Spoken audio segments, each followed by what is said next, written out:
Hi, you got me. Learning Module 9. We are back again and we're getting near the halfway mark of these learning modules. And this is an exciting one because we're talking about conversion. This is where you get to spend your loot. Let's get into it, shall we? Chapter 9, Conversion Investigation Methods. This is where we are. The fraud investigation still. This is the expensive side of the triangle, remember. Chapter 9, Conversion Investigation Methods. Conversion searches, government sources, private and online sources, and last but not least, we're going to look at the net worth investigation method. Now, the learning objectives is you're going to discover how perpetrators convert and spend stolen funds, understand how federal, state, and local public records can assist in following the financial tracks of suspected perpetrators, access information via the internet to assist in investigation of suspected fraud perpetrator, and finally, perform net worth calculations on suspected fraud perpetrators. Now, this is a US textbook, so they started off with these slides with US examples, and I've done my best to translate into their Australian equivalents as we go through. Wow. So let's start. Introduction. Just behind me, the stats. This comes from the Federal Trade Commission in the States about the top frauds in 2023. Remember, the stats I gave you several learning modules ago looked at occupational fraud, but now here are some stats of broader frauds, not just by employees, but by scammers around the world committed in the US. And this snapshot looks like a perfect profit and loss statement for a company where their revenue keeps on just growing, 1.7 billion, 3.8, 4.6, or their profits grow 438 million, 666, or 752 million. Sorry, but these are the losses according to investment scams. These are losses incurred by businesses.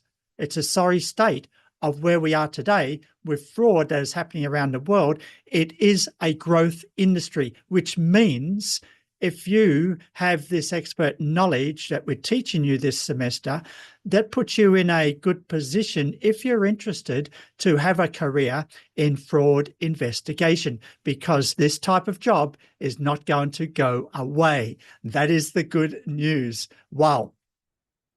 Here's some more evidence. Remember those 28 Australian fraud cases which I've collected and I've shown you details in past learning modules. Now I asked for a count of where did these fraudsters spend their money. And look, luxury cars, cash and jewelry. You can see that. Personal debts and 15 instances, personal expenses. You had one of travel, business expenses, 2 in investments, cryptocurrencies, gambling, racehorses. Yes, go to the racetrack. You might see some fraudsters, fraud perpetrators there too. So you can see there's a whole range of ways in which fraudsters will convert their loot. They'll convert the money that they have stolen. Often, and in most cases, they will not save their money. They will spend it. And these are different examples, as the data shows, of where money has been spent in these fraud cases. And we're talking over $100 million across these 28 fraud cases, as we noticed in weeks past. So this is a good business if you're in fraud investigation.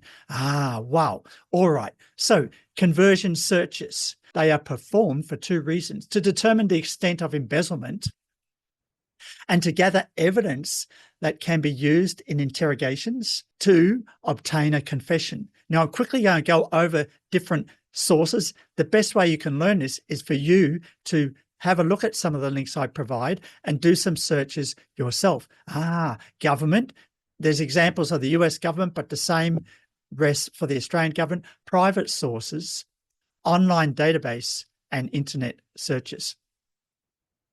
What I've got here is I've quickly replaced some of the US links with the Australian government equivalent, and it's possible that you could learn from these links, depending on the type of career the fraudster is in. So, for example, you could go to the Australian Securities Regulator and get access to all of board members of Australian listed companies and see if your fraudster is listed as board of directors on unknown companies.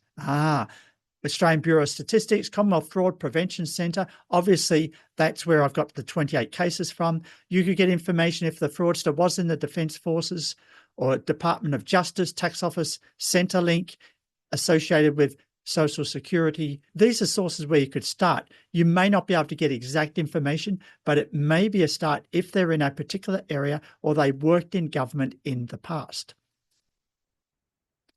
There are state sources of information like Department of Motor Vehicles in each state, state prisons, business regulation, but also council and local records where you can actually check for the address, you can check titles or property transactions that have occurred in particular districts to see if they've bought houses recently, etc. Local courts and other permit departments. So there's a lot of sources depending on how local you want to go. What about private sources of information? Well, there are utility records. So we're talking about gas, water, internet, previous acquaintances. Who are the friends of your perpetrator? Who are the friends of your alleged fraudster? There's trashing, that is going through the trash of people's garbage. And in many countries, it is legal to do that when that trash is out on a public nature strip, but you cannot really do that if it's next to their house. So when the trash is going out, you can go and have a look at that trash. Interesting, the stuff you can find through trashing: financial statements, discarded mail, personal documents. Yes, and maybe you might be able to see evidence of a lavish lifestyle as well. Yes, caviar, champagne, you know what I'm talking about. All right, so then we have credit reporting companies. They are very good at keeping information, credit history records of people. If you can get access to them through a court order, through a subpoena, then it's possible they can give you all information that you wouldn't normally get if you just knocked on their door. And the major agencies, Experian, Equifax, and many others, particularly in Asia and Australian region. These two are very big in the US. All right, so that's a start of private sources of information. What we want to do now is look at online commercial databases. And why do we want to look here? Because maybe if you're working for a company, for a legal firm, and you're the fraud investigator, it is likely they will have secure and subscription access to one or more of these databases, especially LexisNexis, especially SEC's Edgar database, and maybe the Australian SEC equivalent of all Australian publicly listed companies. And then you can start to find out who the directors are, etc.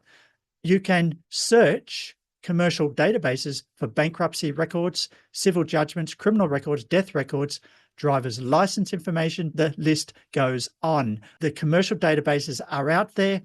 LexisNexis is a huge one out of all of these.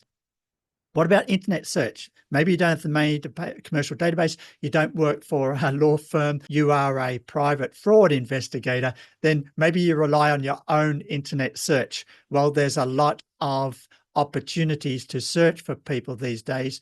And I just want to pass over Google and Bing, which you already know about, and start searching in Facebook, Instagram, and TikTok. Very quickly, you can find out whether someone has a lavish lifestyle or not. Amazing, amazing. People like to show off when they have bought a Lamborghini or a Ferrari, or they have a new mansion. They like to be proud of what they have. It's hard for someone to hide luxury assets that they have purchased in the country where their social network is. Just on that, another big area of money laundering is to buy property in Dubai, because you need minimal amount of ID information to buy a property, and that is a big place for money laundering, where people do convert money into property. So there's a lot we could go into, and this is something where you just spend time on the internet and you can find out a lot of valuable information. So what we want to do with the last part of this learning module is to look at the net worth method. Instead of visually looking for information about someone's latest car, house, or so forth, we want to work backwards, assuming we got a court order, we got a subpoena to get bank records, to get insurance records, to get other records from government databases that wouldn't just give them out to anyone. And you've got some sense of what the assets and liabilities of a person is, and you have some sense of what their income is, then you can do the net worth method to see if there's a gap between the lifestyle they have, cars, houses, mortgage paydowns, and the income that they've got for that, and the gap between the lifestyle and the income that they are earning. So let's have a look at an example, shall we? So we look at a fraud case, Helen Weeks. As part of our investigation, we have searched public records and other sources and have accumulated the financial information on Helen in Table 9.1. Now we're going to use the net worth method to estimate how much Helen may have embezzled. Now it's important to do a, what do you call it? A horizontal analysis. So we need time after time to see how things have grown over time in Helen's assets register. So we have a resident, not much change there in stock, bonds and automobile except year 3. But notice the mortgage balance has gone from 90 to 50 to 0. Notice her salary is only 34,000 and 36,000. So there have been mortgage payments, auto loan payments, and other living expenses. These are normal expenses. But we need to put this in a way where we can find the gap between what was needed to maintain the lifestyle and how much income came in. And that's where we go over to the next page, Table 9.2, and then we can see the net worth of Helen. At the end of year 1, her net worth was 106,000. By the time we take off her liabilities from her assets, in year 2, it is 162,000. In year 3, 246,000. And you're thinking, wow, this is amazing for someone who just earns 40,000 per year. And you can see now that we've rearranged the assets and liabilities, we can see the net worth change from 106 to 162. So there's 56,000 between year 1 and year 2. Then when we go from 162 to 246, now we have an 84,000 change. And that's what we're showing on the next page. So we have a 56,000 change in net worth and an 84,000 change in net worth. Then we add on the living expenses. So she should have been earning a total income of 86,000 and 116,000. But we know from her tax records, her income divulged to the tax authorities was only 40,000 and here 42,000. And so the big questions we have for her, if we were to start an interrogation or an interview, is where did the income come from these unknown sources of 46,800? And where did you find in year 3, where did you find 74,800? So by moving these numbers around and we come up with this gap of 46,000 year 2, 74,000 year 3, we can have the basis for coming into an interview with Helen to ask her to, can you please explain what's going on here? Because we can't work out how on your little income with your living expenses, how you managed to pay off the mortgage, to buy a new car, and to increase your net worth by the amount as shown here. Please help us understand your change in net worth. Thank you. And this is the start of your interview process, which is in the next learning module anyway, but this is a good way of, rather than having the interview with claims of, oh, you got this car, you got this car. This is a way of trying to account for the change in someone's lifestyle position in accounting numbers. And it makes you, the interviewer, much more professional and expert when you are facing someone in an interview. And it's more likely that you're going to get a confession from them because this evidence is much stronger than you alleging, oh, you got this car, where did you get the money for the car from? That's the big point, and value of the comparative net worth asset method. So there you have Learning Module 9. We are still in fraud investigation, where we looked at conversion searches, government sources, private and online sources, and the net worth method. And for the most part, you need to just get onto the internet and just search for yourselves. But you and I already know where to look to find out about the private lives of other people. Yes, the social media, Instagram, TikTok, Facebook, maybe LinkedIn, and so forth. There you have it. Learning Module 9. Thank you for tuning in, and I'll see you in the next class. Bye for now.